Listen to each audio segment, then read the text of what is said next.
Yep. Yeah, it's, when I said before, if you're able to steal just a little bit, you will. There's no middle ground between punishment and reward in that case. If someone's breaking the law or stealing from you or wronging you, and you just, I'm just gonna do nothing, you rewarded that person.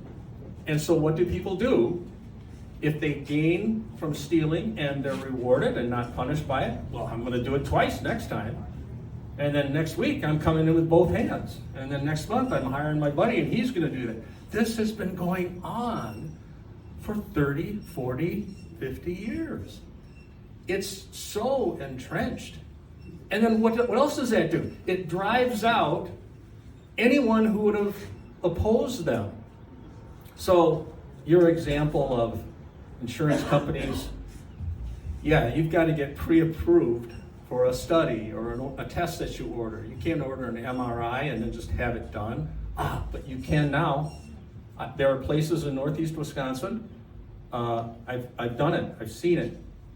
Someone comes in and they need an MRI for their back, or they have a meniscal tear and they need an orthopedist to do a scope on their knee. You can go through and say, okay, what plan am I in? You need a referral. I'm an independent doctor. Sometimes they say, I need a referral for this Prevea doctor. You have to be a Prevea primary doctor. You have to be on our team to be able to refer in, which just complicates it, right? But then once you get into you're in that team, let's say you're a Prevea, I'm not trying to pick on Prevea, they're as bad as any of the others, but if you are in that plan, now you can get a test by that, so let's say consultant or specialist, and then they'll make the appointment. They won't even make the appointment for a lot of these tests until insurance has said, yep, you're in plan, okay, it'll cover it. And I'll use the example that we used June 3rd at our event. Scott Weslow, Dr. Weslow talked about, he's a cardiologist, and he talked about echocardiograms. He said, you get an echo, ultrasound of your heart, and your insurance will bill the employer $2,400. There's your echo bill. It's a $2,400 test. And then the patient, some weeks later, will get an EOB and will discover, my insurance, because I'm in plan, I only have to pay $800. This is wonderful. I'm so glad I paid all this money for my premium my employer did.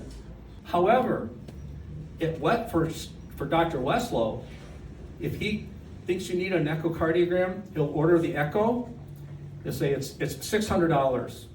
You can have it right then, that afternoon, $600 cash. How is it possible to do a test when it's list price through the insurance $2,400 for a quarter of the price? What does that test really cost? Well, the answer, if you're an economist, is the cost of something is what the market is willing to bear. Well, the people doing the echo, owning the machines, they'll sell it to anybody at their cost, which is $600. But if you're controlling the market and there is no free market and you're setting the prices and you're determining, it's funny money. It's not a market at all. It's extortion. And it's gone on so long that people almost forget that it could be different. All of these problems are just so big, it's hard to answer them briefly, but pharmaceutical companies are totally corrupt in the main. Totally corrupt. Again, it's no different than any large organization. If they write the rules, you can't hold them accountable, and it's too confusing, they're too big and powerful. They're going to be corrupt because imagine yourself in a board meeting. You're in a Pfizer board meeting, and someone says, I have some questions. One person speaks up. I'm having a little trouble with this. Is it really ethical to conceal the side effects on this mRNA? How long do you think that person is going to stay on the board? And then what's the rationale? It's like, Moderna's doing it. Merck's going to do it. Johnson & Johnson is going to do it. What are we, saps? We have a responsibility to our shareholders to be competitive. And you know, I mean, there's all different ways of rationalizing it, but they've been doing it. It's getting worse and worse and worse every year. But I think the answer is they are getting out of it. People, it's a fundamental trait of every organism with a central nervous system. I almost said every organism with a brain, but I don't want to leave some humans out. Every organism with a central nervous system, it's a fundamental trait. If you're totally content, you're comfortable, you sit still. And if you're hungry or tired or bored or hurting, you move. That's what central nervous systems are for, to get you to move. And we finally have a level of pain and suffering bad enough to get people moving. That's what's happening. It's not just in healthcare, right? This is why Doge was a big success. This is why, you know, this is a revolutionary time this year, 250 years later. I mean, it's another revolution if we can just keep it going, if we can recognize what it is, if we can fuel the fire, talk it up. But that's what's going to be the answer, whether it's drug prices or invasion over the border or, you know, I mean, I'm so proud of Physicians for Freedom. We got started in the wake of the COVID mRNA vaccines. That's what really got us going. But we were early and loud talking up against the sterilization and mutilation of and brainwashing of young people about this gender nonsense. It's absolutely, I've said for 5 years now, people very soon will look back on the mutilation surgeries being done at Children's Hospital in Milwaukee and all over. They will look back on this, and the Salem witch trials will look like a tea party compared to what it is. A disgrace. It's an absolute disgrace. But I don't know, if that had happened 20 years ago, maybe we'd have it fixed by now.